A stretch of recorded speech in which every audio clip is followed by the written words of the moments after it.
दिल्ली में एक बिहारी की हत्या इसलिए कर दी जाती है कि वो बिहार का है। उसी दिन यानी 26 अप्रैल को एक और बिहारी की हत्या होती है और वो बरेली रेलवे स्टेशन से ट्रेन पकड़े हुए रहते हैं। मौलाना तौकीर राजा किशनगंज के ठाकुरगंज के रहने वाले रहते हैं और वो अपने घर आ रहे होते हैं। उनके साथ ट्रेन में बदतमीजी होती है और ट्रेन से उन्हें फेंक दिया जाता है। ऐसा बात मौलाना तौकीर राजा की पत्नी दावा कर रही है। और बाकी पांडों की हत्या क्यों हुई आप सभी को पता है। बिहारी के साथ किस प्रकार से भेदभाव किया जाता है वो मैं आप लोगों को बताना चाहता हूं। 2015 में उत्तर प्रदेश में अखलाक हत्याकांड आप लोगों को पता होगा। अखलाक के साथ मॉब लिंचिंग हुई थी। ऐसा नहीं होना चाहिए था। अखिलेश सरकार ने उस समय अखलाक के परिवार को 45 लाख रुपया दिया और नोएडा में 4 फ्लैट दिया। उसके बाद से 2023 में राजस्थान में एक और हत्या होती है कन्हैयालाल की और उस समय राजस्थान गवर्नमेंट 50 लाख रुपया देता है और कन्हैयालाल के दोनों बच्चे को सरकारी नौकरी देता है। अखलाक मुस्लिम थे, कन्हैयालाल हिंदू थे। अखलाक यूपी के थे, कन्हैयालाल राजस्थान के थे। लेकिन पांडो जो है वो बिहार का है। मौलाना तौकीर राजा जो है वो बिहार के हैं। इनको सरकार के तरफ से 4 लाख रुपया आपदा फंड से दिया जाएगा और 4 लाख रुपया लेबर बोर्ड देगा। 8 लाख रुपया बिहारी के जान की कीमत बिहार सरकार लगाता है। हम लोग पहला मांग करते हैं कि अगर बिहार का कोई भी मजदूर देश के किसी भी कोने में अगर उसके साथ घटना दुर्घटना होता है तो बिहार सरकार 1 करोड़ रुपया बिहारी मजदूर को देगा। उसके साथ ही साथ उसके परिवार को एक सरकारी नौकरी देगा, क्योंकि बिहार सरकार की लापरवाही के कारण बिहारी मजबूरी में बिहार से बाहर पलायन करने को जाते हैं। दिल्ली में बिहारी की हत्या हुई है, आगे ये और विकराल रूप ले सकता है। बिहारियों से लोग वहां के स्थानीय लोग नफरत करना शुरू कर सकते हैं, ऐसा भी हो सकता है। और जो बरेली में घटना हुई उसकी जांच होनी चाहिए कि आखिर उसके पीछे का हाथ किसका है। लेकिन मैं सरकार से बस इतना ही विनती करना चाहता हूं कि आखिर बिहारी के साथ इस देश में इतना भेदभाव क्यों होता है। और बिहारी लोगों से भी मैं कहना चाहता हूं कि बिहार में आप पंडित जी बन जाते हैं तो कभी पठान जी बन जाते हैं, कभी सैयद बन जाते हैं तो कभी सिंह जी बन जाते हैं, कभी जोल्हा बन जाते हैं तो कभी पासवान जी बन जाते हैं और अलग अलग जातियों में अलग अलग धर्म में बढ़ जाते हैं। और बिहार से बाहर आपकी पहचान सिर्फ और सिर्फ बिहारी होती है और बिहारी बोल के आप लोगों को जलील किया जाता है। बिहार की उन तमाम माओं से भी मैं कहना चाहता हूं जो लोग नीतीश कुमार जी से 10-10 हजार रुपया लेके वोट दिए हैं, क्या आप एक बिहारी पुत्र को पैदा किए हैं तो उनकी रक्षा की जिम्मेवारी कौन लेगा। बिहार की सभी माएं ये प्रण ले कि बिहार के बच्चों की रक्षा की जिम्मेवारी आपको लेना पड़ेगा। बिहार की सभी बहनों से मैं विनती करना चाहता हूं जो बिहारी के कलाई पर राखी बांधती हैं, उन सभी बहनों से मैं कहना चाहता हूं कि आप अपने भाइयों की रक्षा कीजिए, सुरक्षा कीजिए।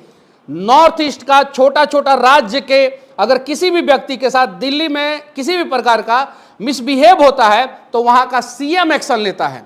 हमारे बिहार के सीएम क्या एक्शन लिए, उन्हें लेना चाहिए। और कम से कम पांडो के परिवार वालों से मिलके, पांडो हिंदू है, उसके परिवार को 1 करोड़ रुपया मुआवजा मिलना चाहिए। और मौलाना तौकीर राजा मुस्लिम है, किशनगंज के हैं, उनके भी परिवार वालों को 1 करोड़ रुपया मुआवजा मिलना चाहिए और एक सरकारी नौकरी मिलना चाहिए।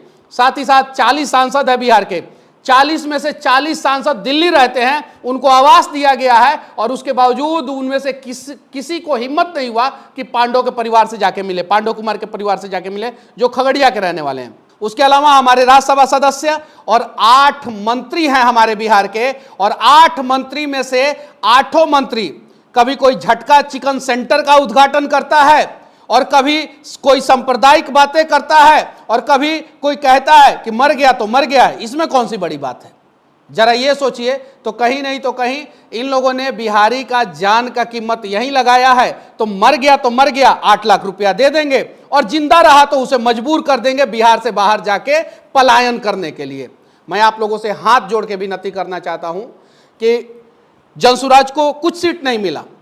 जो जनसुराज की स्थिति है वही बिहारियों की स्थिति है।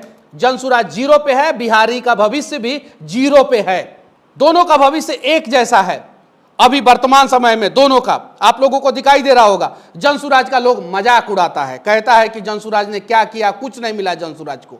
तो बिहार के लोगों को क्या मिला। और जो बिहार के लोग एनडीए की सरकार को वोट दिए हैं वो बिहार के लोग अपने भविष्य के लिए एनडीए की सरकार से सवाल पूछे। और मैं हाथ जोड़ के विनती करना चाहता हूं सभी बिहारियों से कि जनसुराज का भविष्य चमकेगा तो बिहारियों का भविष्य चमकेगा, और जनसुराज का अगर भविष्य जीरो रहेगा तो बिहारियों का भी भविष्य जीरो रहेगा, यकीन मान लीजिएगा। क्योंकि तेजस्वी आप लोगों के लिए आवाज नहीं उठाएंगे, विपक्ष में जो हैं जीतन राम मांझी जैसे नेता कहेंगे मर गया तो मर गया, इसमें कौन सी बड़ी बात है, और वो अपने बेटा को जो है मंत्री बनाएंगे। नीतीश कुमार जी परिवारवाद के खिलाफ लड़ते लड़ते अपने बेटा को अब प्रायश्चित यात्रा पे निकाल चुके हैं, और उनका बेटा अब प्रायश्चित यात्रा बिहार के वाल्मीकि नगर से शुरू करने वाले हैं, जो वाल्मीकि नगर की धरती पे लौह कुश पैदा हुए थे और जिन्होंने श्री राम जी का अश्वमेध यज्ञ का घोड़ा रोका था, वहां से अब नीतीश कुमार जी के बेटा प्रायश्चित यात्रा शुरू कर रहे हैं।